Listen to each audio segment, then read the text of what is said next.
আবার বিশ্বনবী বলতেন এই শিরিক হচ্ছে আখফা মিন দাবিবিন নামাল, পিঁপড়ার গুটি গুটি পায়ের চেয়েও শিরকটা হলো বড় সূক্ষ্ম।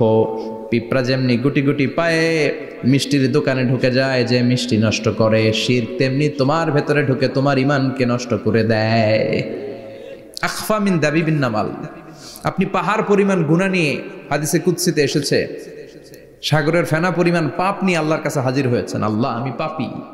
এজন্য আল্লাহ বললেন ইয়া আইয়ুহাল্লাযীনা আমানু তুবু ইলাল্লাহি তাওবাতান নাসুহা। তওবার মতো তওবা করো, কান্নার মতো কান্না করো। চোখের পানি এটা একটা খুব পাওয়ারফুল একটা জিনিস, এটা আপনার পাপকে ধুয়ে মুছে সাফ করে দেয়, আপনাকে নিষ্পাপ বানিয়ে দেয়, ঠিক কি না? তো এই বিশাল পাপের বোঝা নিয়ে, পাহাড় পরিমাণ গুনাহ নিয়ে কিয়ামতের দিন যদি আল্লাহর কাছে আপনি হাজির হয়ে যান, ওই পাপের মধ্যে যদি শিরকের পাপ না থাকে, মানে কোনো মাজারে যে সেজদা দেন নাই, বাবার কাছে যান নাই, কোনো মাজারে মানত করেন নাই, মাজারে লাল শালু দেন নাই, মোমবাতি দেন নাই, আগরবাতি দেন নাই, মাজারে মুরগি মানত করেন নাই, এই পাপগুলো করেন নাই, অনেক পাপ আপনার আছে, কিন্তু শিরকের পাপ নাই। কোন পাপ নাই?